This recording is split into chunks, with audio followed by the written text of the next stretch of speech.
আপন মানুষ চিনা বড় দায় রে, আপন মানুষ বোঝা বড় দায়।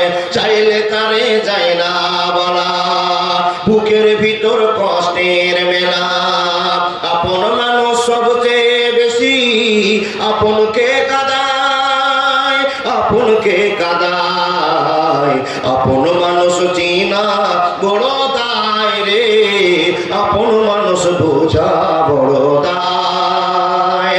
বাবুই পাখি ঘর বাঁধিলে হয় না ঘরে ঠায়, ঝড় বাদলে কাটায় রে সে ঘরের দরজায়।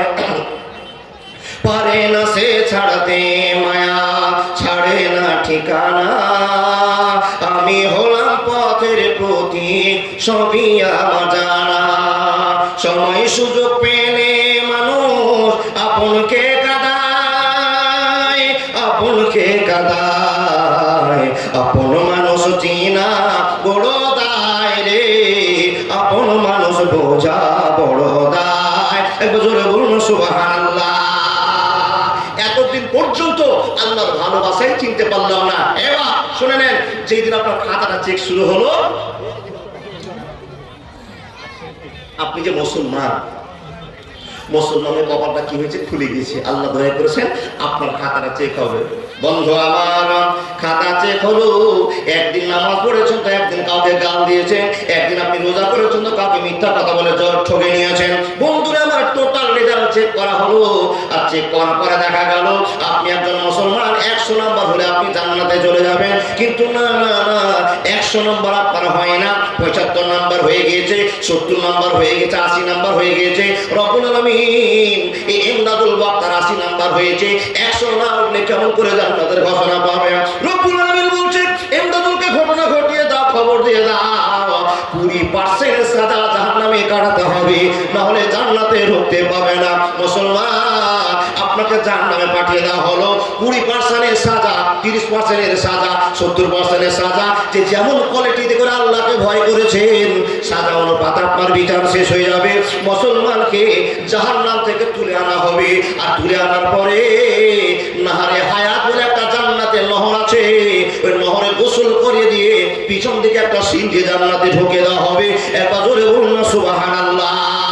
কিন্তু বন্ধুরা আমার, যে সমস্ত মুসলমান বাদ দিয়ে যত লোক সেই মাঝে থাকবে, এদেরকে ঘোষণা করে দেওয়া হবে, লাহুম ফিহা খালিদুন।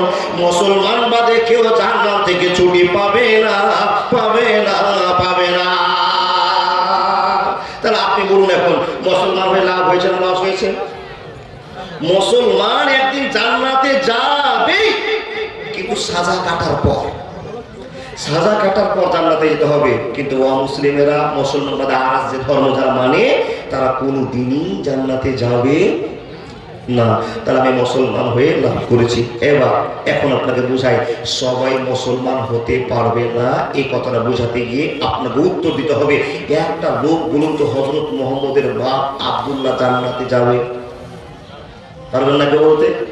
কোনোদিন ওয়াজ শুনেননি যে কেউ বলেছে জান্নাতে যাবে? যাবে না। প্রশ্ন করবেন, মাওলানা কেন যাবে না? আপনি করবেন না? ভাই কেন যাবে না? বেটা কেন যাবে না? আপনি বলতে পারেন কিনা? এই জন্য যাবে না, শুধু একটা কথা বলেনি, আশহাদু আল্লা ইলাহা ইল্লাল্লাহু ওয়া আশহাদু আন্না মুহাম্মাদান আবদুহু ওয়া রাসূলুহু। এই কথা বলতে বলেনি, যার জন্য নবীর বাপ জান্নাতে যাবে না। আচ্ছা, কোন লোক কোনদিন শুনেছেন নবীর মা আমিনা জান্নাতে যাবে? যাবে না। বন্ধুরা, একই প্রশ্ন, একই হক, নবীর দাদু যাবে না, মাও যাবে না। কিন্তু যে লোকটার কথা বলবো, লোকটার নাম হলো আবু তালেব। ইনি কে? আপনাদের মুখ থেকে বলতে হবে, আবু তালেবটা কে? নবীর চাচা। নবীর চাচা কত ভালোবাসা দেখেছেন নবীকে। একটু গল্প কানি করা যা হয়, বাবারে কোনো গাজা করে গল্প হবে না, কোনো আপনাকে লমের নাটকের কথা শোনা হবে না, প্রকৃত কথা আপনাকে শোনাতে আরম্ভ করলাম। মুসলমান কারা হবে? যারা আল্লাহর দয়াতে হবে, আল্লাহর ভালোবাসা পাবে, তারাই মুসলমান হবে, সবাই মুসলমান হবে না। দেখুন প্রমাণ। এবার নবীজির চাচা আবু তালেব, আপনারা বললেন উনি নবীকে কতটা ভালোবাসতেন। বাপ মারা গিয়েছে, নবীজির জন্ম হয়নি, দুনিয়ার মুখ দেখিনি, বাপ মরে গেছে বাপকে দেখেনি, মা 6 বছর ভালোবাসা দেখে মা ইন্তেকাল করে নিয়েছে, ইন্না লিল্লাহি ওয়া ইন্না ইলাইহি রাজিউন বলতে হবে না কেন? এই জন্য ইন্না লিল্লাহি বলতে হবে না, আশহাদু আল্লা ইলাহা ইল্লাল্লাহু ওয়া আশহাদু আন্না মুহাম্মাদান আবদুহু রাসূলুহু। এই কথাটার পাওয়ার কত, এই হিম্মত কত, এই কথাটা না বলার জন্য ইন্না লিল্লাহি বললাম না। কিন্তু বাবা আপনাদের এলাকায় দাদা শুনে যাচ্ছেন, হঠাৎ মাইকে খবর হচ্ছে আপনাদের গ্রামের আব্দুস সাত্তার সাহেব ইন্তিকাল করেছেন, আপনারা সবাই মুখ খুলে বলেন ইন্না লিল্লাহি ওয়া ইন্না ইলাইহি রাজিউন। আপনি শুনছেন লোকটা তো মরে গেল, ইন্না লিল্লাহি পড়লাম, লোকটা যে বেঈমান। হে কি বেঈমান? বলে মদের তাড়িতে ডুবে, মদের পানাতে ডুবে সারা জীবন বেঈমানি করে চলে গেল, তবু আপনাকে ইন্না লিল্লাহ বলতে হলো। তার কারণ সে কালেমা পড়েছে, ইন্না লিল্লাহ। মুসলমান মরলে ইন্না লিল্লাহ, বিপদের আশঙ্কিত হয়ে গেল। কিন্তু একটা অমুসলিম মরেছে, ইন্না লিল্লাহ দরকার হবে না।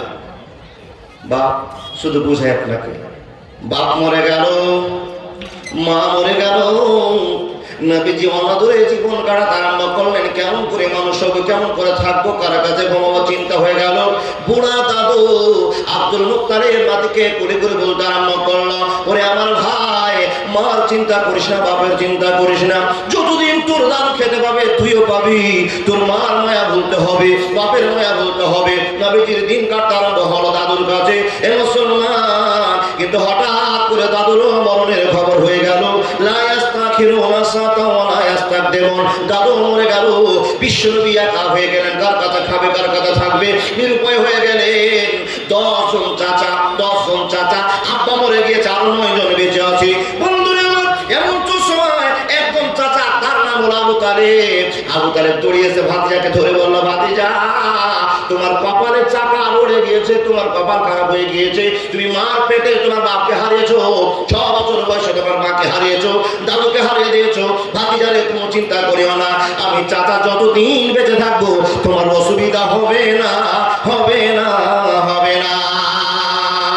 দয়ার নবীজি আমরা তোমায় ভুলতে পারি না, তোমার আম্মা আমিনা ওগো দুধ মাহালিমা, তুমি জন্ম নিলে মায়ামিনের ঘরে, খোদার করুণা ঝরে পড়ে, তুমি সিরাতে রাসূল মারিফাতির বুলবুল, তোমার দোয়া কবুল করতে খোদা দেরি করে না, তোমার আম্মা আমিনা ওগো দুধ মাহালিমা।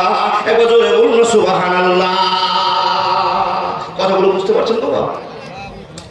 তাহলে একটা কথা মনে রেখে দেন, নবী অনাথ, এত দুঃখ কষ্ট করে নবীজি মানুষ হয়েছেন। যদি করুণ দৃশ্যের কথা বলতে শুরু করি, হাজার মুসলমানের চোখ দিয়ে টপ টপ করে জল পড়বে। এই জন্য জল পড়বে, নবী মুহাম্মদ এত কষ্ট সহ্য করেছেন কি করে।